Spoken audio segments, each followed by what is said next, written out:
la question porte sur la structure et le transfert essentiellement. Et les deux sont liés dans la mesure où, où la structure est avant tout une structure temporelle. Et que le transfert, c'est un travail sur le temps. Lacan va jusqu'à dire le transfert, c'est le temps. Dans son séminaire sur le transfert. Et la structure, elle est souvent effectivement pas claire. Bien entendu, surtout chez les adolescents. On parle, quand la structure n'est pas claire, on aime beaucoup parler de borderline, mais c'est une façon de contourner une difficulté. Parce que si on dit borderline, on a déjà, c'est comme si on pouvait déjà résoudre une difficulté qu'on n'a même pas abordée. Alors que la difficulté peut être pas tellement de mettre en évidence la structure, mais de la reproduire. De la reproduire dans le transfert. Souvent, de la structure, on ne sait quelque chose que par ce qui sont reproduits dans le transfert. C'est pour ça que les deux sont très liés. Comme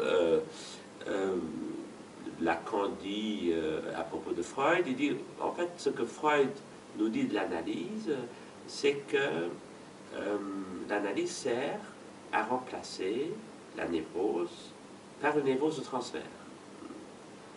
Et c'est ça l'analyse? Est-ce que c'est ça? Est-ce que c'est vraiment ce qu'on cherche? Alors, bien sûr, c'est aussi une petite provocation qu'il y a dans cette formulation, mais à y voir de près, on voit que c'est déjà énorme. Que c'est énorme, c'est-à-dire que de pouvoir reproduire quelque chose de son histoire. Et donc ça nous donne à réfléchir sur le fonctionnement de l'analyse, sur le but, c'est encore autre chose. On ne peut pas dire que c'est forcément le but, mais comment est-ce qu'elle procède? Elle procède par, dans une certaine mesure, par répétition. C'est toute la question aussi du rapport entre transfert et répétition. Le transfert répète, mais ne se réduit pas à la répétition. Donc on peut se poser la question, qu'est-ce qu'il faut ajouter à la répétition pour que ce soit du transfert? Donc, une question qu'on peut développer. Par rapport à la structure, on peut dire que a priori, on n'en sait rien. Et tout ce qu'on en sait, il faut même s'en méfier. Parce que ce qu'on voit tout de suite, c'est de l'ordre de la phénoménologie. Et souvent, on décrit comme ça le transfert, la structure, en l'associant à des symptômes connus, à ce qui se manifeste dans une première approche. Mais la question de la structure va beaucoup plus loin. Parce que le but d'une psychanalyse n'est pas de poser des diagnostics, n'est pas de dire c'est une névrose obsessionnelle ou hystérique, en quoi ça peut parfois être à titre indicatif intéressant de dire, mais c'est pas forcément ce que la psychanalyse recherche, de poser un diagnostic, mais de rendre une structure opérante. Et donc, se pose la question, qu'est-ce qui d'une structure peut être reproduit? Et la reproduction, elle se produit dans le transfert.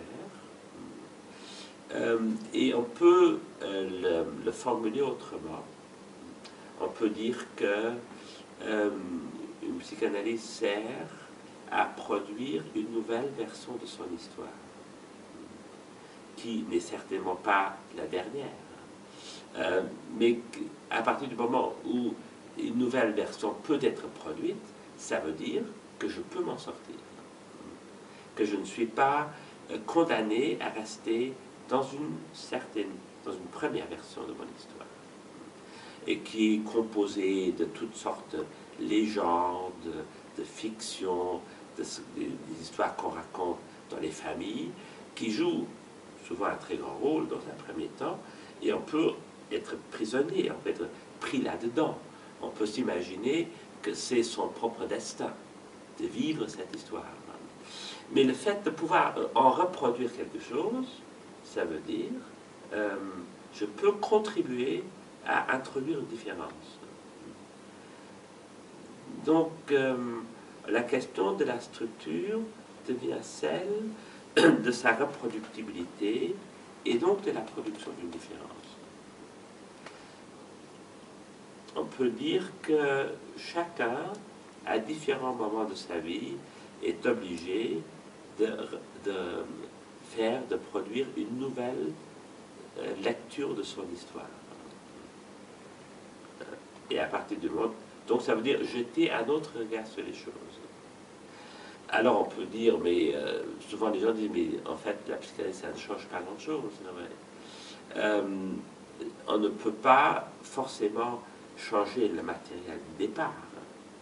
Mais ce matériel de départ, on peut travailler dessus. Et donc en produire une nouvelle version. Et c'est ce rapport à la nouveauté et donc à la différence qui est essentiel. C'est ça, si on parle d'un but de ce qu'on recherche, c'est de cet ordre-là, produire de la différence. Et ça ne peut se passer sans le transfert. On ne peut pas produire... Il y a certains auteurs, si vous regardez la façon dont une œuvre littéraire se construit, ou une œuvre artistique, l'artiste procède de la même manière. Pour les grands auteurs, on arrive en règle générale à très bien retrouver le fil, c'est qu'il produit à un moment donné une première version d'un récit, et d'un récit qui est en fait une version de son fantasme fondamental. Parce que si on parle de structure, on peut se poser la question, en quoi est-ce qu'elle consiste et qu'est-ce qui est reproduit. Donc j'ai dit, c'est une histoire familiale, mais en fait c'est quelque chose qui est lié à l'inconscient, et ce qui fonde, qui est la matrice de l'inconscient, qui est le noyau de l'inconscient. Freud parle du noyau de notre être, qui est le noyau de l'inconscient. Là où Lacan parle du fantasme fondamental, qui est aussi un terme freudien, mais dont Lacan fait justement quelque chose de structural. Il y a quelque chose de ce fantasme fondamental dont je ne sais rien.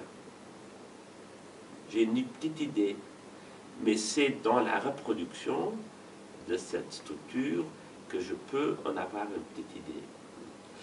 Et de ce point de vue-là, pour revenir à la littérature, elle nous illustre comment ça fonctionne.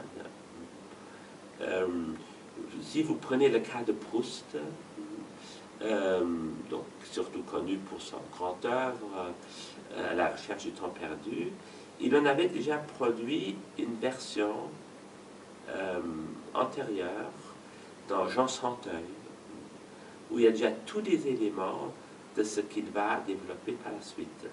Et quand on remonte encore plus loin, c'est que tout jeune, il avait produit un petit récit qui s'intitule « La fin de la jalousie », où il nous donne une idée de cette trame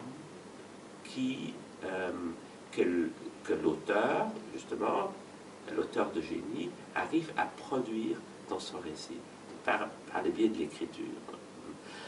Freud en avait une idée, mais il le formulait autrement, parce que il a préféré le terme de fantaisie à celui de fantasme.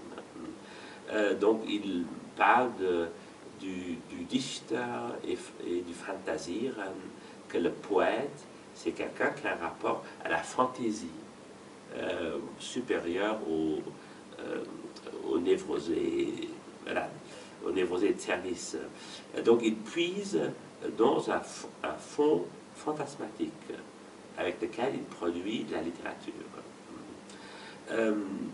avec Lacan apparaît cette notion du fantasme comme structure et qu'on peut retrouver rétroactivement dans les différentes versions de l'œuvre d'un auteur. Là, comme chez Proust, il y a toute une question sur l'amour, la jalousie, qui est développée dans la recherche du temps perdu, mais dont on peut retrouver la trace.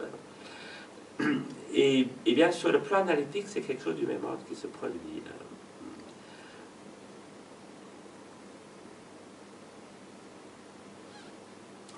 C'est qu'on part d'une certaine structure du fantasme qui est accessible, et l'analyse permet de retrouver, de retracer un fil qui remonte en arrière, aussi loin qu'on peut, souvent par les associations de l'analysant, mais aussi souvent par les rêves.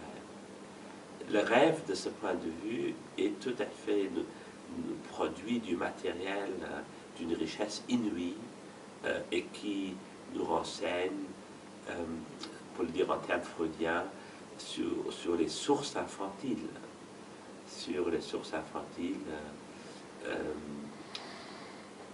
du fantasme. Et la structure, c'est de l'ordre du fantasme fondamental. Donc la question, c'est pas forcément une question de diagnostic, encore qu'elle peut se poser. Mais je voudrais, pour illustrer ce dont il s'agit, justement revenir à ce qu'on appelle les états limites, borderline. C'est que l'état limite est souvent une structure qui ne s'est pas définie, qu'il est difficile de définir, et qui se définit en cours de route. Et donc ça correspond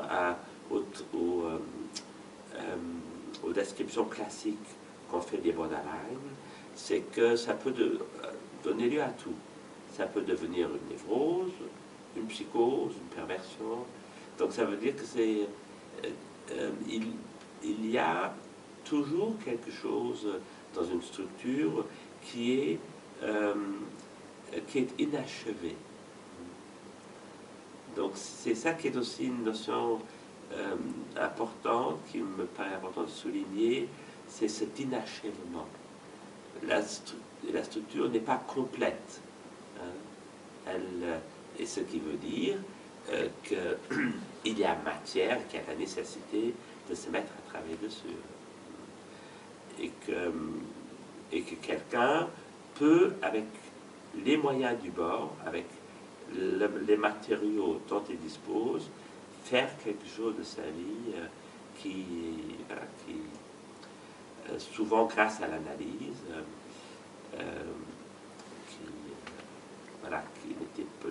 qui lui permet de dépasser sa condition, d'aller au-delà de son destin. La structure n'est pas un destin, il n'y a pas de fatalité, mais il y a la possibilité de dépasser sa condition.